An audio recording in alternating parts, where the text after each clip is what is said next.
All right, so we are about to spend an hour together. I'm very excited about it. I am so grateful to see so many new faces with us today. And we're looking forward to an incredible conversation tonight. So let me get my slides up and then we will get ready to go. For those of you who don't know, I run Black on Black Education with my dad. So Jamal Thomas is here.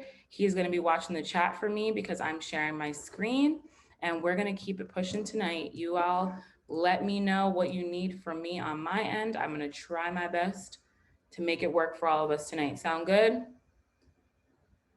All right, I'm loving the head nods, loving the interaction. Here we go. So welcome to I'm Anti-Racism versus I'm Not Racist. And so today we're going to be talking about the election and what that means for our fight to continue to stay anti-racist. Here we go.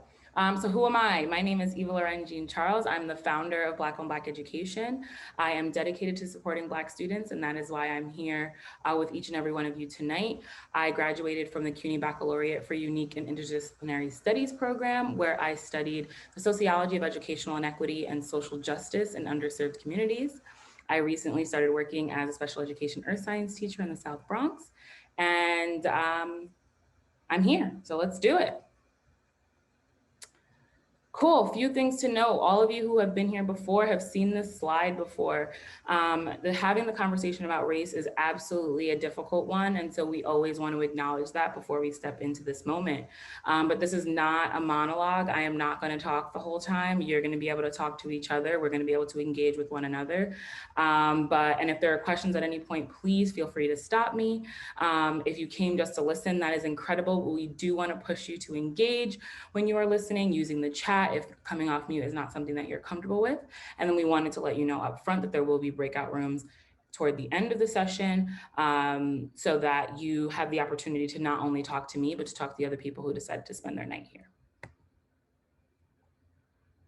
So I told you were going to have the opportunity to talk to some people. We're going to get started right now. We're going to have an icebreaker. Each of you will have about 30 seconds to respond to one of these three questions. So what is your favorite strange food combination? I love sweet and salty. Like, it doesn't matter what it is. If I have that sweet and the salty, like, I know that's not weird, but I can have like salty like pickles and sweet like ice cream. Doesn't bother me. Describe your dream holiday vacation. If money was no limit, you could spend absolutely any amount of money. Where are you going? Oh yeah, and there's no COVID-19. And if you could give a piece of advice to your younger self, what would that piece of advice be? So you can choose from any of those three. Take 30 seconds to get to know the other folks in your group. I know a bunch of you are from the same school, so you might know each other already, but you probably have never asked each other any of these questions. So give me 1 second to send you into breakout world land. I'm also going to put these questions in the chat because I don't want you to forget them. Happens to me every time I get put in a Zoom breakout room. I'm like, wait, what are we supposed to be doing? I missed it. So here we are. You all have the questions. Breakout rooms are coming now. Open rooms. If you click that, you'll be back in just 3 minutes. All right, so we are all back. I'm happy that you all had the opportunity to get to know each other. So we did the easy part. We met new people. We're gonna keep going.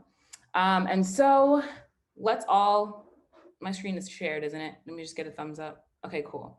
So let's all come to a common understanding. Again, anyone who's not new has seen this slide before, but we like to keep it very the same so that every time we have a collective understanding of what it is that we're talking about when we say anti-racism.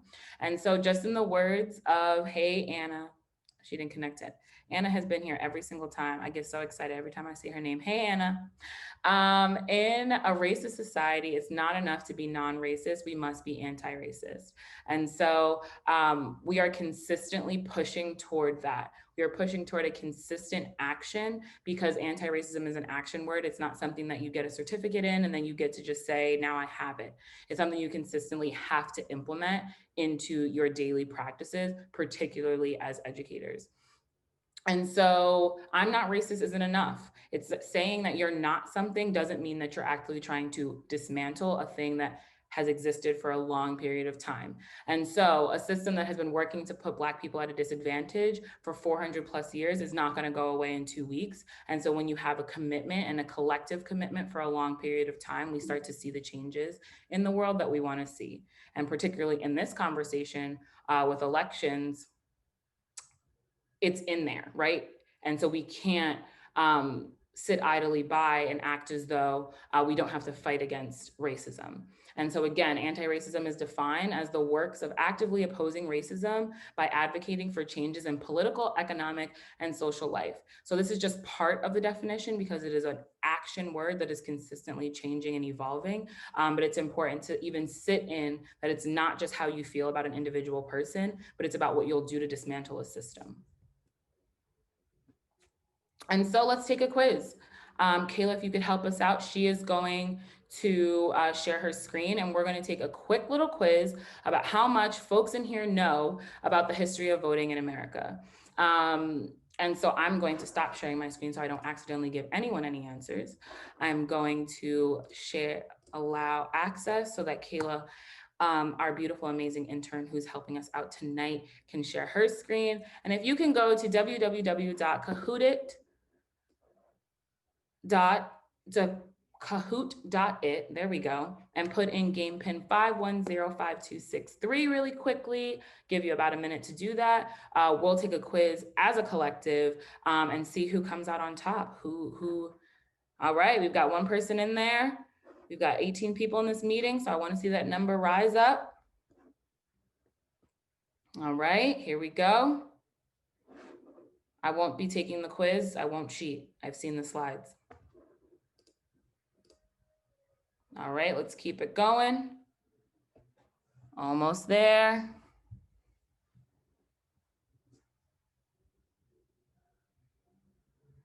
All right, maybe we're gonna shoot for one more in there before we get started.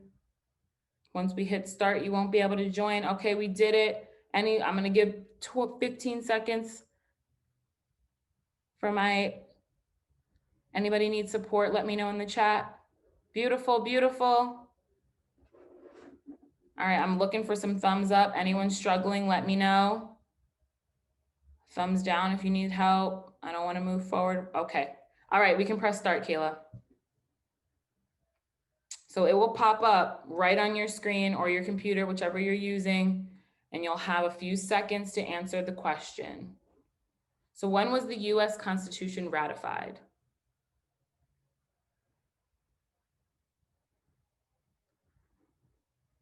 I don't know if we have any history teachers in here. All right, and we're winding down. If you don't put your answer in, boom. All right, we have a lot of people who know what's up. 1776, that would have gotten me. But we're the convention.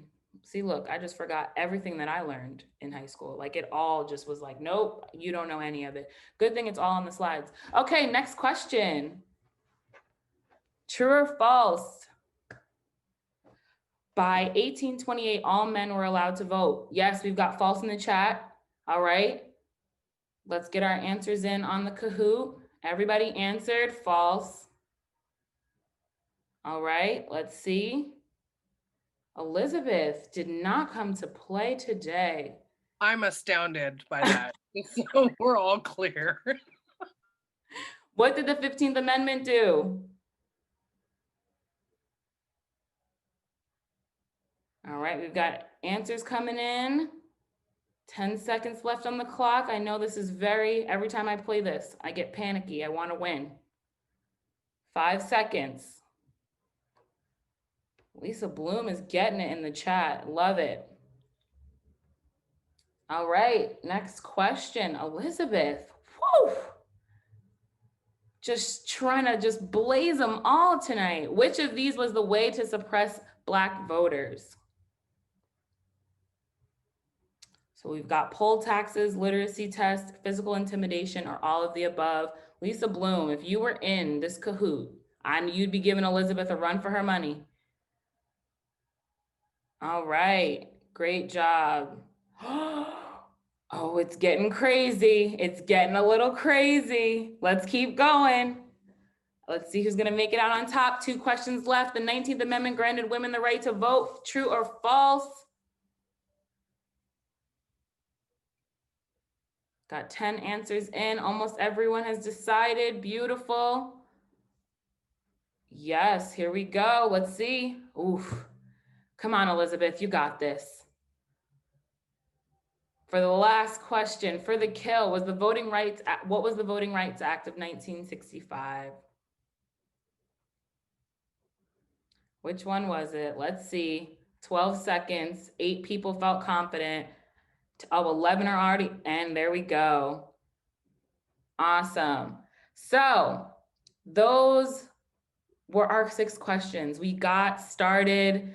Let's see who came out on top. Yes, Anna, silent killer. And it looks like Elizabeth came out on top. I think she did it. She went with the gold. I love it. Okay, nothing like a little healthy competition. Jade, that is not fair. You saw the slides, girl. Come on, get it together. And so, Kayla, thank you so much for sharing that. I'm going to take back that share. That was great. And so we use the first part of our time together to interact and engage with each other. But yes, 1787, the inception of our country, the Constitution of the United States of America was signed, and only white men who owned property could vote. Fast forward to 1828, which allowed for non-property holding white males to vote in the vast majority of states, but it was still a states' rights decision. In 1870, the 15th Amendment allowed the right of citizens of the United States to vote shall not be denied or abridged by the United States or by any state on the account of race, color, or previous condition of servitude. So there was no longer the ability to stop Black people from Black men particularly, from voting in 1870, except various forms of voter suppression, which we'll talk about in a little bit. And then we move into 1920 with the 19th Amendment, which said the right of citizens of the United States to vote shall not be denied or abridged by the United States or by any state on account of sex, giving women the right to vote. And so then we push forward to the Voting Rights Act of 1965, which outlawed the discriminatory voting practices adopted in many southern states after the Civil War, including literacy tests as a prerequisite to vote. And so we push forward. And throughout the years, there have been consistent strides to suppress the vote. Following the 15th Amendment, newly elected Democrats, known as Dixiecrats, began to impose a series of laws in 1877, which designed to suppress the Black vote. Things like Jim Crow laws, poll taxes, literacy tests, and physical intimidation. People were not just told by the law that they couldn't vote, but there were people who were allowed to physically harm people who tried to do their right to vote, which is a form of voter suppression. And so one of our questions was a little bit misleading because it asked, what did the Voting Rights Act of 1965 do? And the answer was that it erased suppression from our voting in America. And we know that that is just not the case. We're living in a time currently where in order to early vote yesterday, I had to wait online in the rain for 3 hours. It is a form of voter suppression.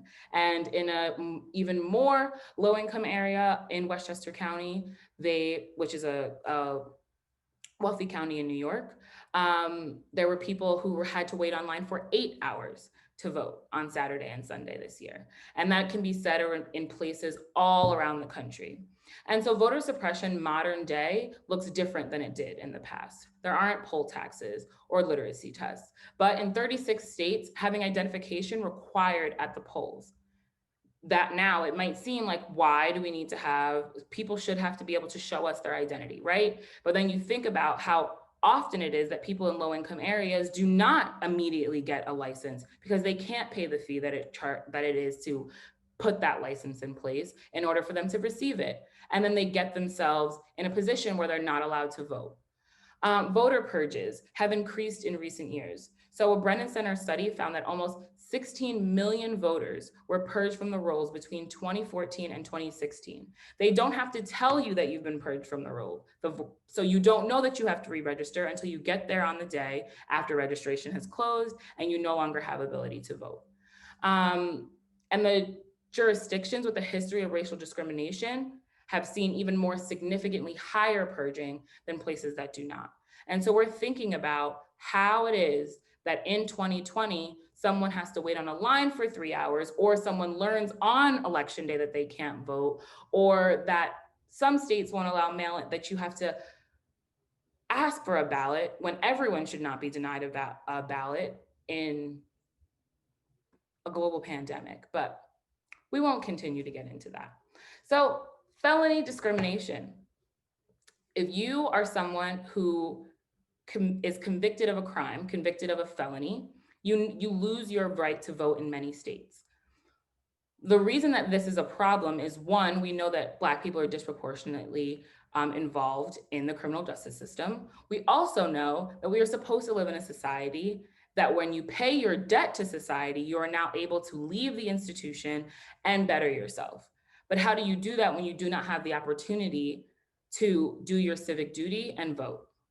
You're expected to pay taxes, but you aren't allowed to vote for your representation.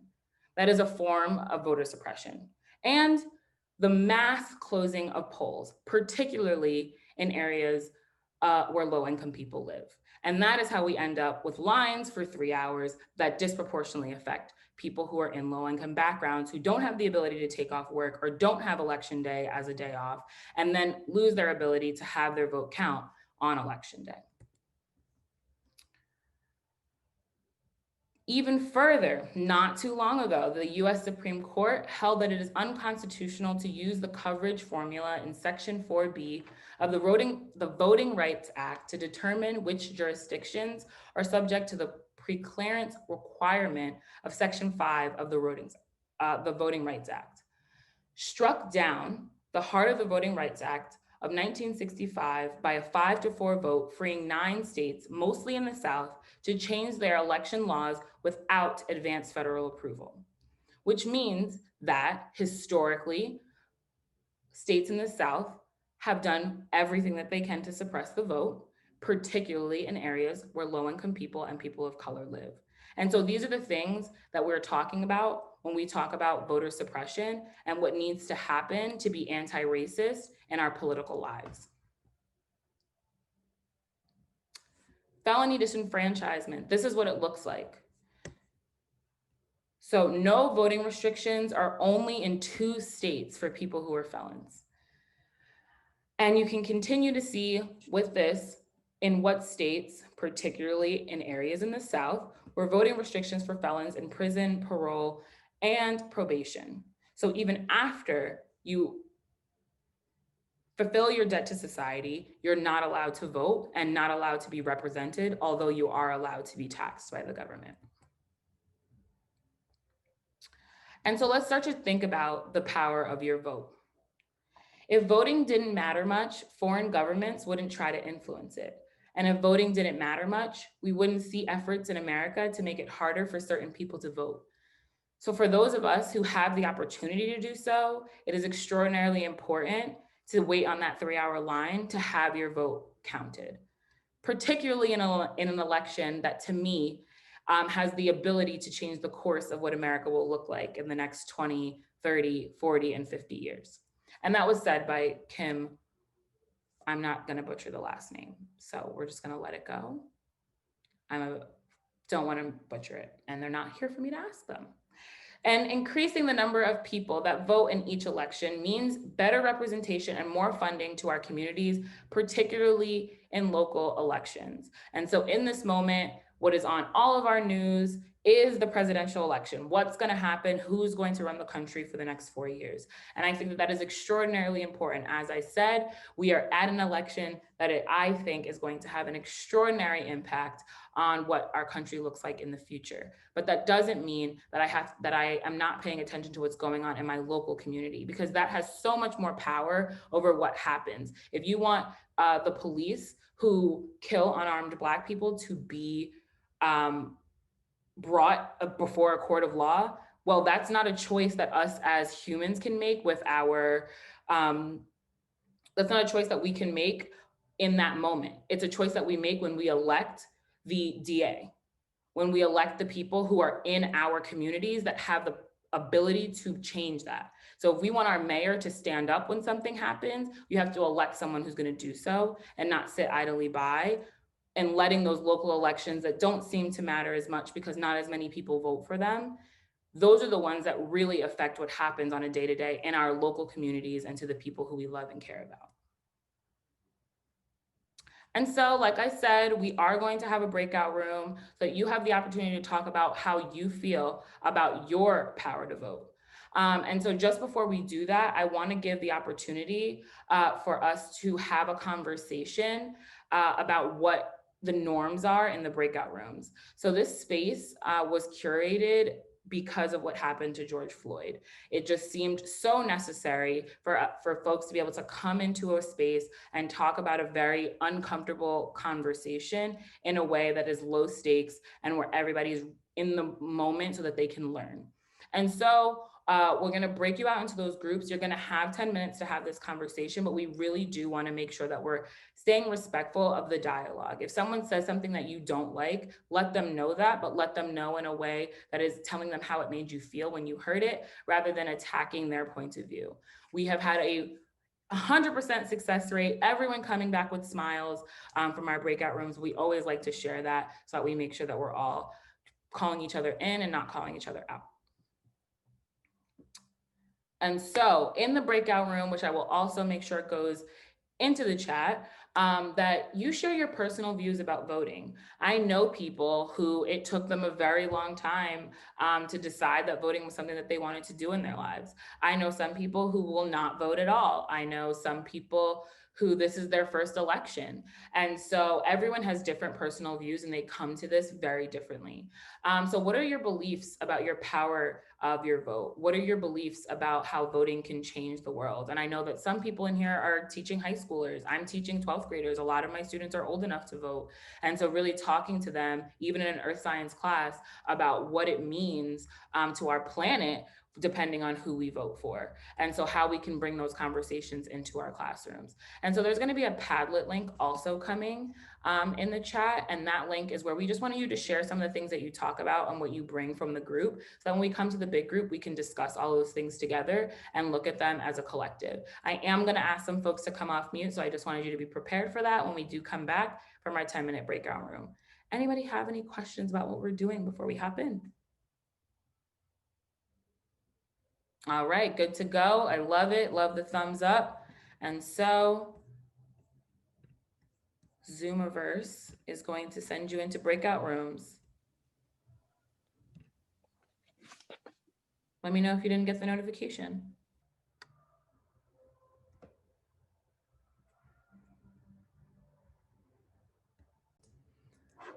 Let's see. Looks like everybody's back. Awesome. Amazing. Hi, everyone. I hope you had a good conversation. There's going to be a link coming in the chat in just a second where you can fill out kind of what are some of the things that you talked about? What are those key themes that came out of your conversation? And then for the folks who would rather kind of just voice that opinion, I would love to hear some of the things that were talked about in the breakout room. I know some of y'all are teachers, so I'm really good at the wait. So I'm going to let it marinate for folks, and then anybody who wants to can come off mute and let us know some of the things that they talked about in their group. I'll talk since nobody's saying anything. Thank you. Something that did come up is us feeling most people felt like they weren't sure if their vote actually counted, but still did participate in voting because it's a right that we've earned, and because we're hopeful that it does make a difference. I love that. I love that. Thank you for sharing. Anyone else? Maybe someone from another group? Somebody in our group said something that maybe it was Anna or somebody said that, and I hadn't thought about it this way, people in power wouldn't be working so hard at voter suppression if our vote really didn't matter. And so in those moments, that just made me think of those moments where I figure like, well, you know what, maybe it really doesn't matter. And I do believe it matters, but then I get like, but maybe it doesn't. That I do need to remember that people wouldn't be working so dang hard at suppressing the vote if everybody had it, and then things could change. Yeah, absolutely. I think about that often. I think about that often. It was definitely came up in our meeting in preparation for this event. So I'm so glad that it came out in this conversation. Anyone else? I see the Padlet. There's a few awesome things happening in there, but I definitely love the engagement interaction. Want to keep the conversation going. What are some of the other things that came up for folks in that group?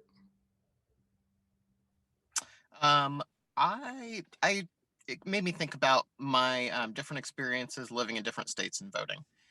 So it's different in terms of time commitment and everything else, voting in my hometown of San Diego, and then in New York, where it was hours and hours in line. And then now in Oregon, where I can just mail in my ballot and get a receipt for it. And I don't have to navigate all of that. And somehow it's still a argument that you have to have that, mail-in voting should be the norm. Yeah, absolutely. Thank you. I just wanted to give a big shout to Dondre and Kayla in our group. Both young. Both young folks who now realize the importance of local elections. I know that they are there way sooner than I was, and if you guys focus on making this like a thing that you do for life, you get to create the future. Yeah, seeing some of the numbers in the news right now in terms of voting and people 18 to 29, my age bracket. I'm very proud of what we're doing, and I hope that on election day that continues to skyrocket, because we're realizing, yes, it does matter, and it does matter to us, even though we're young. And so what are other folks kind of thinking about? And just maybe a show of hands, you don't have to share if you want to, but how many people have voted already? Oh, I love to see it. Love to see it. And those of you who haven't voted, you can say it in the chat. Do you have your plan? Is it election day? Are you waiting to pass your ballot in? Like, do we have our plans kind of set and ready? Voting tomorrow, love to see it. Kayla, you knew you was gonna get kicked off the team if you weren't voting. So I'm glad we've got a plan. Dropping off ballot tomorrow, awesome. I love it. Haven't dropped it off yet, but it's going in. So listen, it's beautiful. People have the plan. I think that because of the pandemic and the way that life works right now, there's so many contingency factors that I never had to kind of even consider in the last elections that I voted in. So I think it's really great that people kind of just have their plan ready, and that the vast majority of us have already done our civic duty, which is beautiful. And so just to go just real quick, we want to make sure that we add to our civic duty by making sure that whether it's our mother, our brother, our sister, our aunts, uncles, dads, cousins, co-workers, kids, tell everybody to, make sure people have their plan. And if they say that they're not voting, send them to me to, talk some sense into them, and or just, really try to get an understanding of why, why somebody would think that's okay, and maybe, send them in the direction of places where they can find resources that can help them to understand that it is in fact important. Absolutely. And if you're looking for some of those resources in the follow-up email and in the chat before we get finished tonight, there will be a bunch of links to a bunch of resources that are about voting, all student friendly, that you can pass on to any of your students or anybody else in general who's really looking in these last couple of days before the election.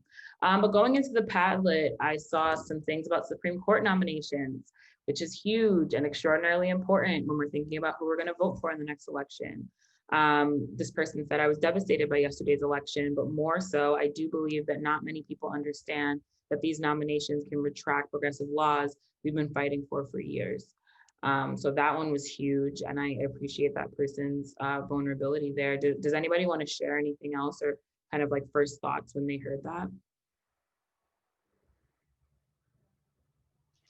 I mean, I think it's supremely, no pun intended, important that we recognize the role that the Supreme Court plays. Trump has outlined two different paths to winning the presidency, both of which make voting irrelevant. And one of them requires the litigation of people's votes, and simply tying up the litigation to force the Supreme Court's hand in determining the election will disenfranchise all voters and will allow the Supreme Court, to which he's nominated 3 people, to assume the presidency based off Supreme Court decisions. So your vote mattered, might not matter anymore. Thank you. Yeah, we're living in an extraordinarily scary time, and I think that it is the time where we have our voices heard. And if the vote is so overwhelming that they can't do those things, that is what makes all the difference. And so I think that that is where my hope lies, is that it is so clear, if not at the end of election night, by the week after, when all the mail-in ballots are finally counted, that it's overwhelming enough that he will, I'm not supposed to be partial, sorry, that the person who is currently occupying the White House will take us up on his offer to leave the country. I don't think that was impartial. Was that impartial enough? Get some thumbs up. Yeah? Okay, I think I passed. Cool. So other things that folks said in the chat, they said local elections matter. Everyone shared just how important state and local elections are. Absolutely. Generational impact. So someone wrote, we talked about the generational impact of voting, and it got me thinking about how long ago did a vote happen that influenced and impacted the time we were fighting ourselves in right now, and how long will the voting we do right now / next month ripple and impact our future generations. That's huge and so important, particularly for those of us who have decided to work as teachers and who want to see what happens to next generation. So is there anything that came up for folks with that comment? Because that definitely touched me. I put that because Jamal was talking about it right at the end, talking about generational impact. And I'm like, how we live right now is something that was voted on and people have built and shaped 50 years ago. For how long ago? I don't know. And especially as coming out of, that was real hopeful, coming out of COVID, transitioning into this new world, how our communities and country reacts to this is standing right at the top. It's at the pinnacle of the next 2 weeks, and my tinglies just get higher and higher. I'm just oh my, I don't know what's going on and how long. Will this be my daughter's daughters? Is this going to be, who's going to be impacted by this? Is this going to be my great grandchildren that are still feeling November 3rd, 2020? Yeah. So I'm really, really thoughtful about that. Absolutely. And I love that. And I think the more we articulate things like that to people, my dad often talks about thinking about how we communicate with folks who don't agree with us, because sometimes I sit in how do people think this way, or how does that happen? I oftentimes work through and think through that. And so I think that the best way to do that is to start to talk about well, these are our families, these are our children, these are the generations, what do we want the world to look like for them, and what are the ripple effects? So I really appreciate that being brought into the conversation. I'm just still reading through. We do not get to know the background of our judges or our sheriffs, and they are the ones who hold the power. Absolutely. The amount of people who don't know that our judges and our sheriffs are elected officials, people who have been appointed by the few people who show up on those midterm and vote in their local elections. So it's so important that we think past just who the mayor is, but also who all the other people are that make sure that our municipalities work the way that they're supposed to work.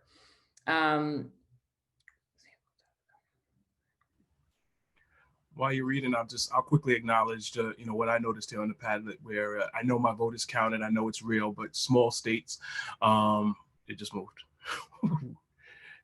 Oh, small states get a lot more say than large states at the federal level, and the Senate is not a democratic institution. The judicial branch can change, can stand. I'm so sorry, I'm not reading it well. The judicial branch can stand supreme to all other branches, and it's a very true statement. I mean, I've one thing that I will mention for everybody. It's what I believe are two things that would solve all of this. So if it ever does come up in your local elections, to really think about it. One is making it open primaries, so that it's not just Republican versus Democrat. If we have open primaries, then people will everybody's not going to be so nasty. People will have to get along. If you don't have to worry about only the people to your left and the people to your right, and then stacked rank voting, whereas now you get to pick 1, 2, 3, 4, 5 as opposed to just one, because now I personally was a big Andrew Yang fan, but I would be left to feel as if I'm throwing away my vote if I vote for him because of that feeling that he can't win. So those two things, if you don't know what stack rank voting is, I'd encourage anybody to take a quick look. But essentially, it's just being able to say multiple people that you're looking for. So if your first person doesn't get 50% of the vote, the people at the bottom get dropped out of the whole equation, and then they restack everything, so that if the people at the bottom also voted for somebody else second, now that person can actually stand a chance of winning an election. I think those two things would drastically change the institutional gridlock that we go through right now. And so if it's starting to come up in local elections, so if everybody could pay attention to it, that would be awesome. Absolutely. And so, I mean, that's the beauty of these conversations, right? Everyone's able to bring in various different perspectives and think about different ways that we can engage with our local electorate to get them past where they're at right now, right? In a lot of local elections, because there's only a small group of people voting for them, they only pander to a small group of people. And we have to force them to say, no, we're here too. No, we matter too. And the only way to do that is by showing up at the polls and showing up at the board meetings and showing up at the various different places where our voices can be heard in our local communities.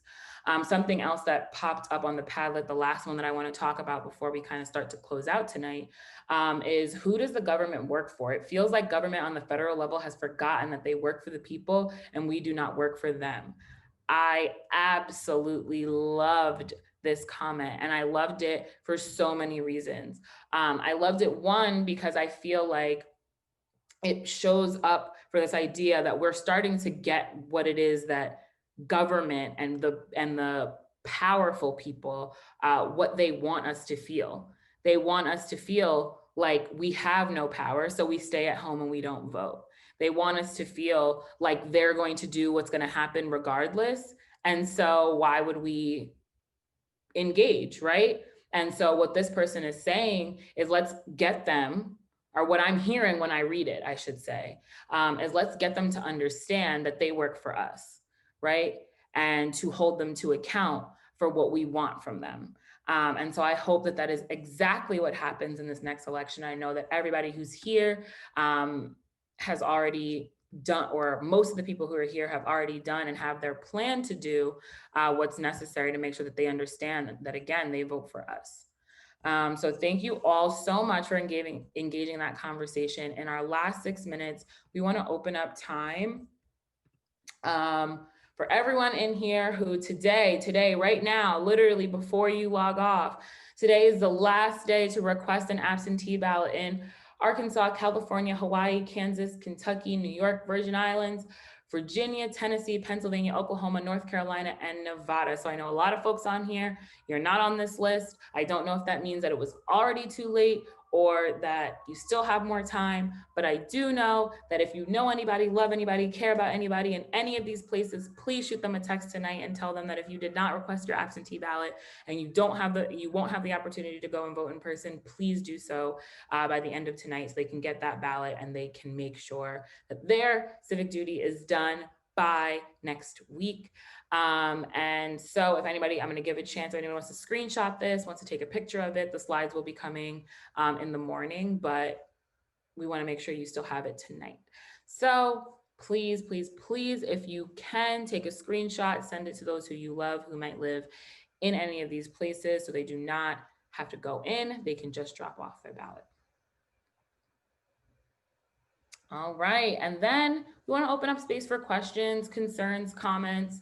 I am not the connoisseur of everything voting. I don't know everything about what happens in our government. There's a whole lot more and it's way above my pay grade, but I would answer any questions that folks have for me or for my dad about Black on Black education or about anything that we talked about tonight. So is it Eva Jean? Eva Jean Charles. Eva Jean Charles. Yeah. You must be very important because you got all three cool names. I like it. I am trying to make the connection from with the I'm anti-racist and this, and I have sort of a connection there in terms of the suppression. But from your perspective, what's really important for me as a couple of things. One is a white woman in Oregon that has a tendency to vote in a certain way, and we're from Portland, so we vote in a certain way. And what you see as the role or the responsibility, I'm really not sure what the word is. It's either role, response, something, right? Mm-hmm. What can even be my impact? My personal impact is what? So I think that each of us every day have to think about that for ourselves, right? So for me, I have a classroom full of students. They're a part of my personal impact. I have family members who have sworn to never vote. And I know that they're not something that are in my locus of control that I can change. But then I do know that I have other people that are within my locus of control. So my little sister in 2016, it was her first time she was going to be able to vote and she wasn't going to do it. And so it was a conversation between me and her about why and why does it matter for you? And so I think that in having that conversation, thinking about the question that you can ask to yourself and who the people are within your locus of control, where you can say that anti-racism is an active word. And when and in the election, we're talking about politics. And so for me, I have a tendency to vote in a particular way because of particular issues that are important to me, like racism, like the eradication of racism in my local community and in the wider community. And so anyone who I vote for, I'm looking for certain things that you're going to say, certain things that you're going to commit to doing. And then I look for, as someone who wants other people to do their civic duty, regardless if it's what they believe, if they believe the same thing as me or not, it's what are the things that you believe in, and are the people who, in one facet, you may agree with 100%, but in another one you don't. How do you hold that person to account? I think our vote is that important, where I can say, okay, economically, I might agree with this person, but if this person doesn't stand for what I believe in these human rights areas, then I might need to have a conversation with them, and I might need to have and rally a bunch of people to come with me to have a conversation with them about how they're going to live up to these human rights issues in the same way that they want to live up to, let's say, an economic issue, a pothole in the street, or wherever else they say they're going to do. I need these things to also be done. Yeah. And we did have a comment from Anna in the chat where she says, electing people who are going to generate anti-racist policy. There are tons of different anti-racist policies that need to be put in place. Policy drives so much. So, I mean, I'm going to go ahead and agree with Anna on that, but just, add, the spirit of your question, kind of felt like, I'm just one person, so what can one person do? And if all of us wrap our minds around being one person, but that as we start to, all say it's important, then we become 10 people and 20 people and 50 people and 100 people until, that there's more than half the country who has a willingness to do what's necessary to advance this cause, so that our children and our children's children are not having this exact same conversation. There'll be other challenges for them to face. This is one that is time for us to get past as a country. And if we get past this as a country, we're also going to have the ability to to significantly assist the world. As the world gets smaller and smaller, working with other cultures and things to that effect, that's something that we will have the social science for how to do if we can find a way to do it here ourselves. So I know we're at 7:30. So, we want to thank everybody for coming out tonight. We definitely appreciate you. Portland schools, we do a lot of other events that are not specific to racism and anti-racism, but that are specific to, people who support Black students. We have one on Thursday. What would a super school look like, with Dr. Sean Woodley? He's going to have a nice picture of what we can do to significantly transform the system. So if anybody wants to join us there, you can click the link in our bio and register for that event as well. And just follow us, and please, come back and join us in the future to forward this conversation. Eva, anything else you want to share to take us out? Yes. So we almost 100% of the time like to make sure that we end on time. I'm going to ask for 2 more minutes just to click through our last couple of slides, but we are asking that you please complete our post-event survey. We create our events around feedback from you all. And so how you felt, what you loved, what you didn't like, what was great, what wasn't great. There should be a link in the next couple of seconds coming into that. And if you could take the time before you log off tonight to please answer that, we would really appreciate it. What else? Back to school drive. We have 3 more days of our back to school drive. There's probably another link coming. There's going to be a whole bunch of links for the end of the video, and all those links will also come in the follow-up email tomorrow.